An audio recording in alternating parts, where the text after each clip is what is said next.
तुम्हारी फाइलों में गांव का मौसम गुलाबी है। क्या बात? तुम्हारी फाइलों में गांव का मौसम गुलाबी है, मगर ये आंकड़े झूठे और वादा किताबी है। तुम्हारी मेज चांदी, तुम्हारे जाम सोने के, लेकिन किसान के घर में आज भी फूटी रकाबी है। ठीक है जयप्रकाश जी, ये है किसानों की हालत माननीय मंत्री जी। इसलिए धन्यवाद सभापति महोदय। मैं समझता हूं इस बजट के अंदर देश के जो सबसे ज्यादा आबादी, जिनका जीवन 60% से ज्यादा खेती और किसानी पर निर्भर है, उस मंत्रालय की चर्चा में आपने मुझे बोलने का मौका दिया। अध्यक्ष जी, आपका बहुत बहुत आभार व्यक्त करते हैं। अध्यक्ष जी, आपके माध्यम से हम आभार व्यक्त करना चाहते हैं अपने राष्ट्रीय अध्यक्ष आदरणीय अखिलेश यादव जी का भी, जिन्होंने पार्टी की ओर से मुझे यहाँ पर किसानों के मुद्दे पर अपनी बात को कहने का मौका दिया। अध्यक्ष जी, राष्ट्रपिता महात्मा गांधी जी कहते थे कि भारत की आत्मा गांव में बसती है, और भारत की आत्मा जब गांव में बसती है तो गांव की तरक्की और खुशहाली के बिना देश की तरक्की संभव नहीं है। श्रद्धेय नेताजी ने हमेशा कहा कि भारत की तरक्की और विकास का रास्ता अगर कहीं से निकलता है तो खेतों और खलिहानों से निकलता है। अर्थव्यवस्था के बहुत बड़े बड़े विद्वान इस सदन में मौजूद हैं।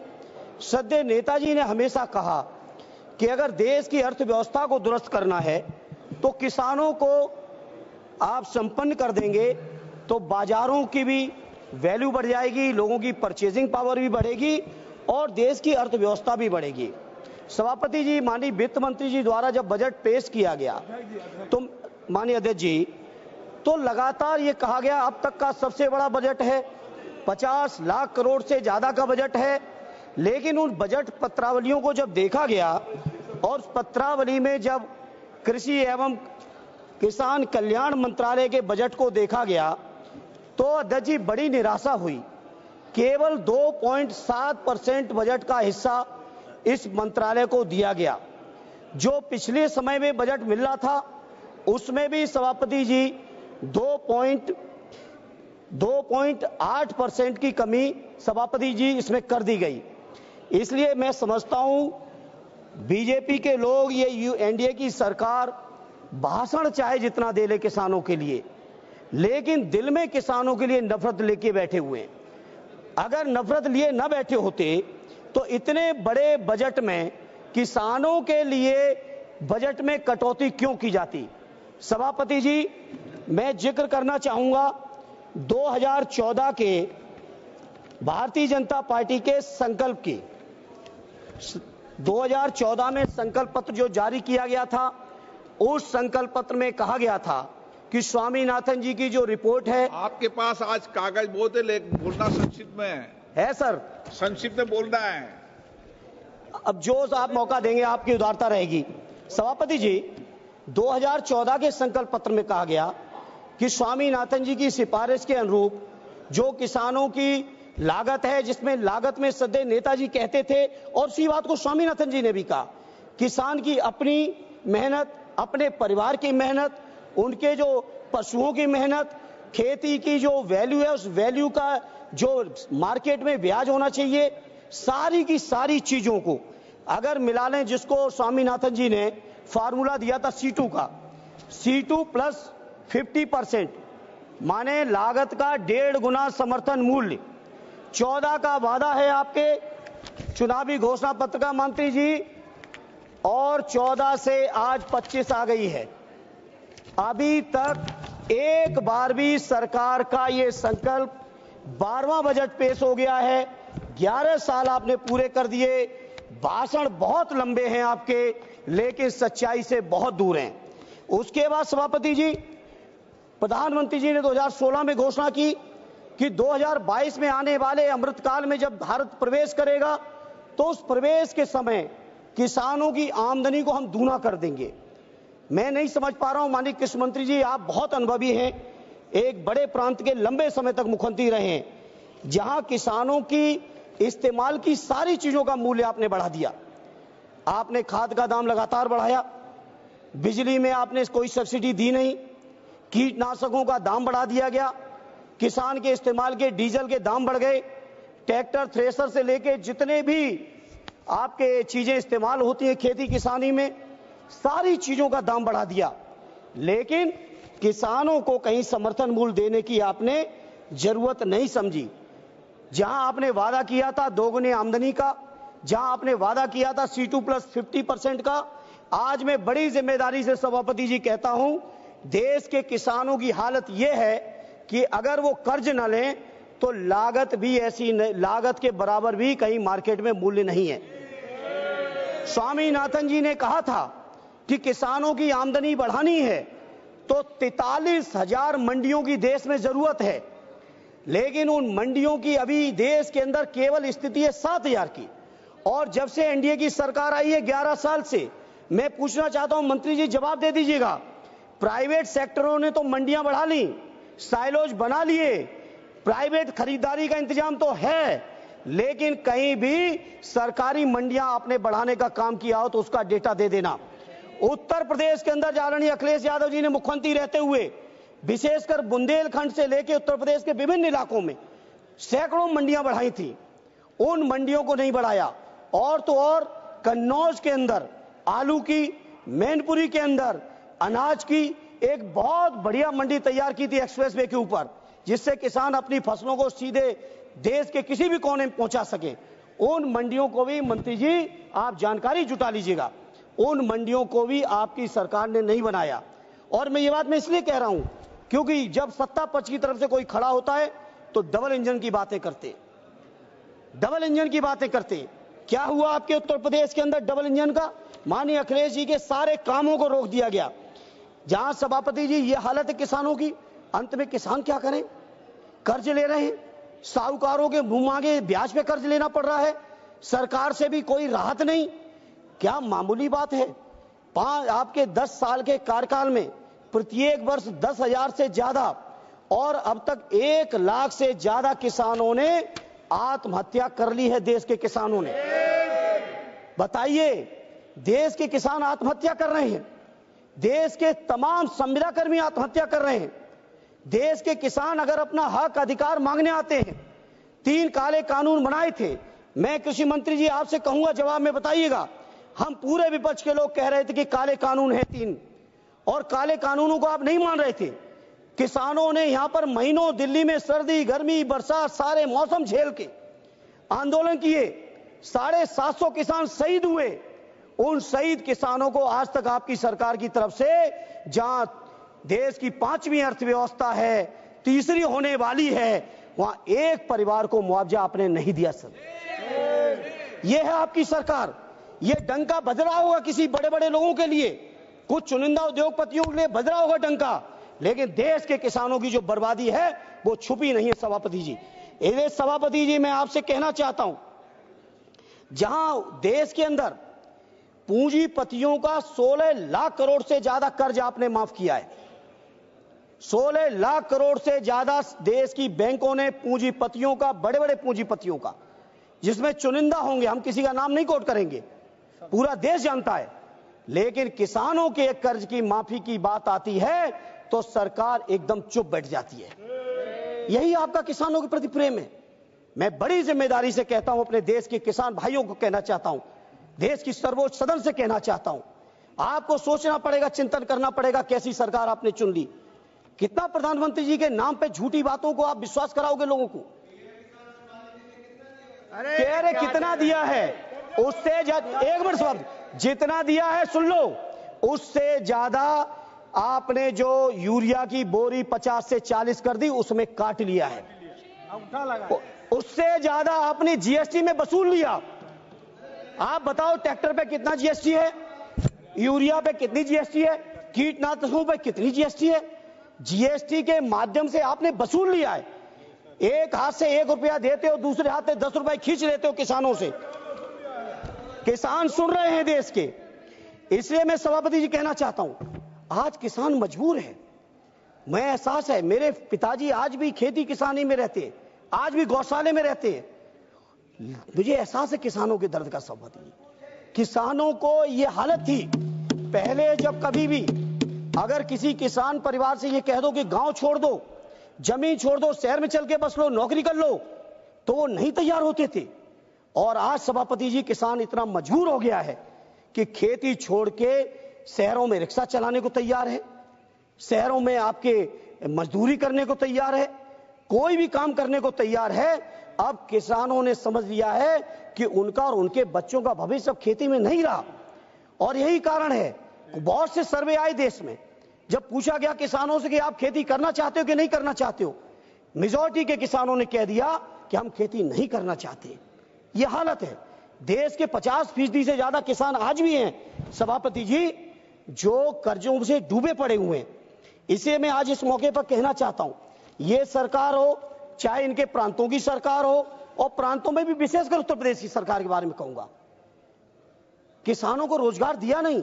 हां, एक रोजगार माननीय मंत्री जी आपकी सरकार ने किसानों में दे दिया और किसान परिवार के सभी लोगों को दे दिया, चाहे 2 डिग्री टेम्परेचर हो, 3 डिग्री टेम्परेचर हो, कोहरा हो, तुषार हो, बारिश हो, मूसलाधार बरसात चल रही हो या गर्मी की तपन हो 50 डिग्री से ऊपर की, हर परिस्थिति में किसान परिवार की महिलाओं को, किसान परिवार के बच्चों को, किसानों को स्वयं अपने खेतों की रखवाली करनी पड़ रही है पूरे उत्तर प्रदेश के अंदर छुट्टा जानवरों से। यह हालत कर दिया आपने किसानों की। कहीं ना कहीं मैं समझता हूं किसानों की दुर्दशा आप सब लोग सुनियोजित तरीके से कर रहे हो, क्योंकि ये किसान जो समाज है बहुत स्वाभिमानी समाज है, बहुत जज्बाती समाज है। ये सरकार की गलत नीतियों का जम के विद्रोह और विरोध भी करता है। इसलिए सरकार चाहती है किसान कर्ज में उलझे रहें, किसान अपनी समस्याओं में डूबे रहें, किसानों में कहीं संपन्नता ना जाए। किसानों में संपन्नता आएगी तो उनके परिवारों के लोग नौकरी से लेकर सम्मान स्वाभिमान का जीवन जिएंगे। ये सरकार पूरी तरह से चाहती है कि कैसे भी किसान बर्बाद हो। अभी सभापति जी पूरे देश ने देखा, अमेरिका से जंजीर में बंध के नौजवान आ रहे हैं। ये कहां के नौजवान थे? और ये तो संपन्न प्रांत जिनको हम मानते हैं देश में, पंजाब के नौजवान, गुजरात के नौजवान, हरियाणा के नौजवान, ये सारे नौजवान किसान परिवारों के थे जो खेती कर्ज अपने परिवार के बुजुर्गों की परेशानी से आगे जाके जमीन बेच के, जमीनें गिरवी रख के विदेशों में गए और विदेशों में, अरे बाबा चुप रहो बाबा। अरे इनको शांत रहने दो, जानते हैं किसान ये क्या करेंगे। ये हर एक में केवल बोलना जानते, बाकी कुछ नहीं। इसलिए अध्यक्ष जी, सभापति जी, किसान परिवार के नौजवानों की हालत ये कर दी आपने 2019 का 5 साल प्रचंड बहुमत की सरकार, सत्ता पक्ष की तरफ से, जयप्रकाश भाई आपका नंबर आएगा भी, सत्ता पक्ष की तरफ से जो खड़ा हुआ प्रचंड बहुमत की सरकार, डबल इंजन की सरकार, 5 साल डबल इंजन की सरकार चलाने के बाद आपका 19 का जो संकल्प पत्र है, उस संकल्प पत्र में आपने कहा कि कृषि ग्रामीण क्षेत्र में 25 लाख करोड़ का निवेश करेंगे। ये 19 का आपका है। 14 से 19 सरकार चलाई, 19 से 24 भी आप ही ने चलाई, और 19 का आपका ये वादा है कि 25 लाख करोड़ किसानों की, हम कृषि उत्पादन को बढ़ाने के लिए 25 लाख करोड़ का निवेश करने के लिए प्रतिबद्ध हैं। तो बता दें माननीय कृषि मंत्री जी अपने जवाब में, आखिर ये प्रतिबद्धता आपके कहां चली गई? उसी के साथ ये भी बता दें माननीय मंत्री जी कि आखिर आपने 2022 जो कि आजादी के अमृतकाल का प्रवेश साल था, उसमें आपने वादा किया था आमदनी दूनी का। आज हम 25 में बैठे हैं, अमृतकाल के भी 3 साल गुजर गए हैं। एक किसान का नाम देश में बता दीजिए सभापति जी, बड़ी जिम्मेदारी से कह रहा हूं माननीय मंत्री जवाब में, और कि इस किसान की आमदनी पहले इतनी थी आज इतनी हो गई, घट गई। नहीं, ये बताएं मंत्री जी, कुछ किसान की डबल कर दिए 16 से 22 के बीच में। हम तो 25 में ये सवाल कर रहे हैं, और इसलिए हुई है क्योंकि किसानों की सारी जरूरत की चीजें महंगी, उन पे टैक्स बढ़ेगा, और किसानों के जब फसल जाएगी तो मंडियां चलेंगी नहीं, है ही कम, जो है वो चलेंगी नहीं, चलेंगी उनमें बहुत सारे दलाल लोग बैठे हैं। किसान अगर सीधे मंडी में देना चाहेंगे तो नहीं देंगे, दलालों के रास्ते से अगर किसानों की उपज जाएगी तो वो चली जाएगी। एमएसपी की घोषणा आपने की है, हम इनकार नहीं करते, लेकिन आप मंत्री जी, आप पे डेटा होगा, आखिर उस एमएसपी का लाभ कितने लोग ले रहे हैं? क्या उस एमएसपी के आकलन के समय आपने कहीं भी कहीं भी किसानों की लागत का आकलन किया था? जो स्वामीनाथन जी ने रास्ता दिखाया था, उस रास्ते पर कभी आप चले थे क्या? ये मैं आपके माध्यम से जानकारी लेना चाहता हूं सभापति जी। सभापति जी, किसानों के बारे में जितनी बात कह दें, आप सोचिए, आलू का किसान कर्ज में डूबा है, लेकिन चिप्स के उद्योगपति जितने में खरीदे उसका सैकड़ों गुना मुनाफा कमा रहे हैं। बताओ, ये सच्चाई नहीं है? बताइए। मेरा तो कन्नौज, फरुखाबाद, मैनपुरी, फिरोजाबाद, अब तो बदायूं में भी बहुत आलू होने लगा है। आलू के किसान परेशान हैं और चिप्स वाले पैसे कमा रहे हैं। धान के किसान परेशान हैं, लेकिन उनसे बनने वाले जो प्रोडक्ट हैं वो पैसे कमा रहे हैं। गेहूं का किसान परेशान है, मक्का का किसान परेशान है, लेकिन पॉपकॉर्न जब बेचने वाले लोग कहां तक पहुंचे जा रहे हैं? नमकीन बनाने वाली कंपनियां कहां तक चली जा रही हैं? तो आखिर ये आपका जो है किसानों के लिए जो नीतियां हैं, जो कार्यक्रम, आखिर किनके लिए है? किसानों को तो केवल एक बहाना, झुंझुना दिखाया जा रहा है। इसलिए आज सभापति जी, बहुत महत्वपूर्ण चर्चा, और इस चर्चा के माध्यम से मैं देश के किसानों से कहना चाहता हूं कि ये भारतीय जनता पार्टी के लोग हर हालत में किसानों की उपज, किसानों की जमीनों पर इनकी नियत है, जमीनों पर नियत है। सभापति जी, सरकारी बैंकें प्राइवेट की जा रही हैं, उन प्राइवेट बैंकों से किसानों को कर्ज, और उसका भविष्य ये होने जा रहा है कि किसानों की जमीनें भी कुछ चुनिंदा बैंकों और उद्योगपतियों के हाथों में होंगी, इससे ज्यादा कुछ नहीं होगा। इसे सभापति जी, में जो किसानों के तमाम आंदोलन चले हैं, विशेषकर हरियाणा, पंजाब, दिल्ली, पश्चिमी उत्तर प्रदेश के किसान भाइयों के, उन आंदोलनकारियों का अपनी पार्टी आदरणीय और समाजवादी पार्टी और माननीय अखिलेश यादव जी की तरफ से, अजय जी अभी तो शुरू किए हैं, ये तो शुरुआत है।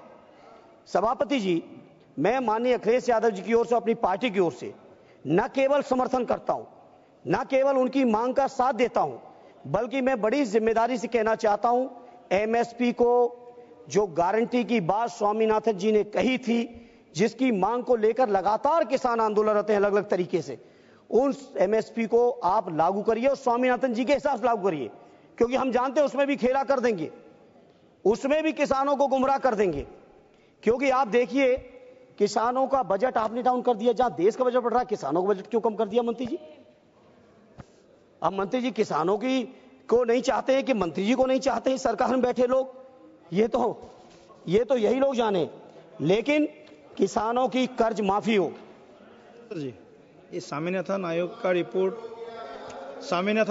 रिपोर्ट कब आया, कब बनाया, किसने बनाया जी? स्वामीनाथन आयोग जो बना, हाँ, कब बनाया और कितना साल हो गया, थोड़ा वो भी बता दीजिए। नहीं, स्वामीनाथन जी की रिपोर्ट तो आ गई थी 6 में। अच्छा, अरे हम सभापति जी क्यों नहीं हम गलत कहेंगे? बता दीजिए थोड़ा। आदरणीय सद्य नेताजी माननीय अखिलेश यादव जी के नेतृत्व में जी, उस समय के कृषि मंत्री से जाके हम लोग भी मिले थे जी। लेकिन 14 में तो आपने सारा कुछ बदलने का वादा किया था। वादा तो आपका था, से सौदा, वादा तो आपका था। अरे वादा तो आपका था, ये वादा तो आपका था। ये वादा किसका था? ये काबिल है बोलने के लिए। और क्या कहते थे?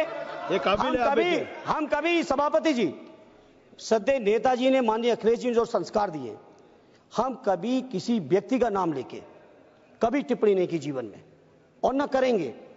लेकिन एक बात जो आपकी है वो कोट कर रहे हैं, आप ही लोग कहते हैं मोदी की गारंटी, मैं नहीं कहता हूं, ये बीजेपी के लोगों कहते हैं। तो आखिर प्रधानमंत्री जी की गारंटी किसानों के लिए कहां चली गई? कहां चली गई किसानों के लिए? इसलिए जहां आप इधर की बात कर रहे हैं, इधर की कर रहे हैं, अरे हो सकता कुछ कमी रह गई तभी हम लोग इधर आ गए, लेकिन आपने क्या किया? आपने क्या कर दिया? इसलिए सभापति जी, मेरा आपसे प्रार्थना है, गन्ने किसानों का सवाल है। बड़े देश के अंदर संभवतः सबसे बड़ा प्रांत उत्तर प्रदेश बन चुका है गन्ना उत्पादन का, महाराष्ट्र को भी अब पीछे छोड़ दिया। गन्ना उत्पादन के मामले में हमारे राष्ट्रीय अध्यक्ष आदरणीय अखिलेश जी जब मुख्यमंत्री थे तो 5 साल के कार्यकाल में 90 रुपए गन्ने का समर्थन मूल्य बढ़ाया था। और ये जो डबल इंजन की सरकार है, जिसमें हर चुनाव में प्रधानमंत्री जी सहित पूरे के पूरे दरवाले गए, प्रचार में, प्रसार में, वादों में, भाषणों में, 8 साल में 30 रुपए, 17 में 10 रुपए बढ़ाए और 22 के विधानसभा चुनाव आते आते 20 रुपए और बढ़ा दिए थे। 8 साल में केवल 30 रुपए गन्ने का समर्थन मूल्य बढ़ाया, और वो भी समर्थन मूल्य बढ़ाना तो एक बात, इसमें वादे हैं, भाषण समय कम देंगे आप। वादे इन्होंने किए कि 15 दिन के अंदर गन्नों का भुगतान करेंगे, नहीं तो ब्याज देंगे। ये भाषण है, ये वादे हैं, घोषणा पत्र है।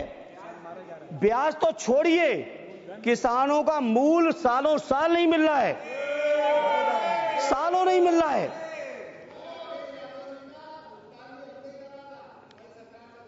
अरे जब खजाना तुम पे पहुंच गया, भुगतान कौन करेगा? ये कौन सी बात होती है? वित्तीय वर्ष खत्म हो गया था भाई, 15 मार्च को जब कार्यकाल खत्म हुआ तो भुगतान कौन करेगा? और भुगतान क्या कोई एहसान किया, किसी और का किया? किसानों का गन्ना था, किसानों का गन्ना था, उसका भुगतान आपने कर दिया। इधर सभापति जी, उत्तर प्रदेश का तो विशेषकर और कई प्रांतों के साथियों से बात हुई, अन्य प्रांतों में भी सबसे ज्यादा दिक्कत जो आज है किसानों को, सभापति जी सुन लें, छुट्टा जानवर।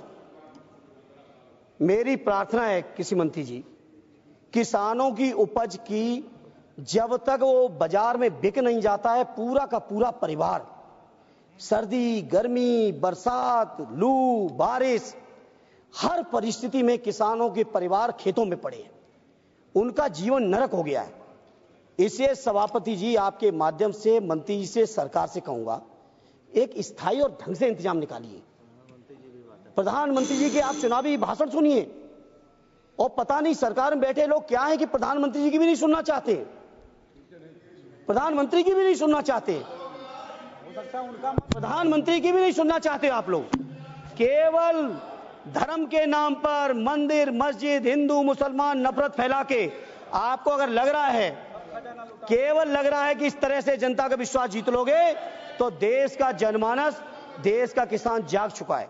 इसे मेरी प्रार्थना है, बहुत महत्वपूर्ण क्षेत्र है, बेरोजगारी का आलम पूरा देश जानता है। आज भी खेती, हमारा क्षेत्र ऐसा है, 60% से ज्यादा लोगों को रोजगार दे रहा है।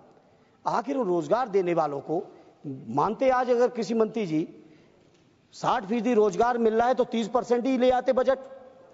कृषि अनुसंधान पे आपने कम कर दिया बजट, कृषि बजट आपने कम कर दिया, जीएसटी आपने बढ़ा दी।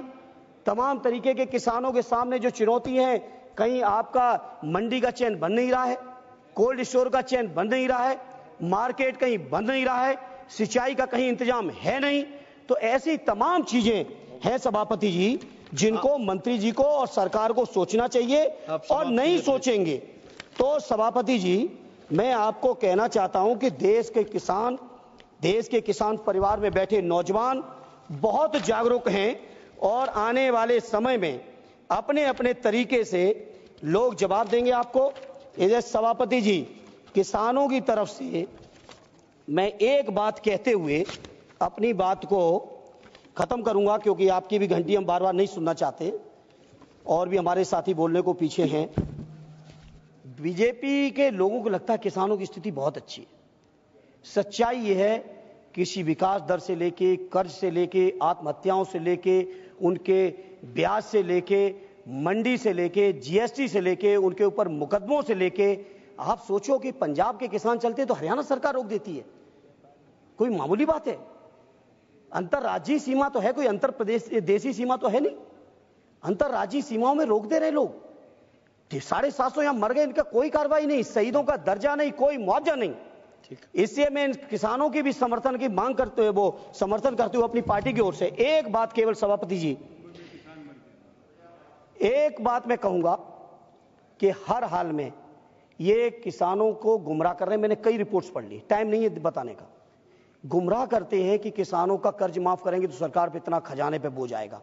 ज्यादा बड़ा बोझ भी नहीं आना है, ज्यादा बड़ा बोझ नहीं आएगा अगर सरकार करना चाहे तो। इसे मैं सरकार से कहूंगा, किसानों का कर्ज माफ कर दो, और भविष्य में किसान कर्ज ना उन पे चढ़े, उसके लिए भविष्य में कर्ज ना चढ़े, उनकी लागत का 1.5 गुना समर्थन मूल्य कर दो, तो किसानों का भी लाभकारी सौदा हो जाएगा। बस एक बात सभापति जी कहते हुए एक लाइन कहूंगा, जवाब जी, एक मिनट जयप्रकाश जी। अदम गौड़वी साहब हमारे गोंडा के एकदम गांव में बैठे हुए कवि रहे, उन्होंने इस सरकार के लिए उनकी कही हुई एक कविता बड़ी फिट बैठ रही। बस तुम्हारी फाइलों में गांव का मौसम गुलाबी है, क्या बात, तुम्हारी फाइलों में गांव का मौसम गुलाबी है, मगर ये आंकड़े झूठे और वादा किताबी है। तुम्हारी मेज चांदी, तुम्हारे जाम सोने के, लेकिन किसान के घर में आज भी फूटी रकाबी है। ठीक है जयप्रकाश जी, ये है किसानों की हालत माननीय मंत्री जी। आपका टाइम इसलिए धन्यवाद सभापति महोदय।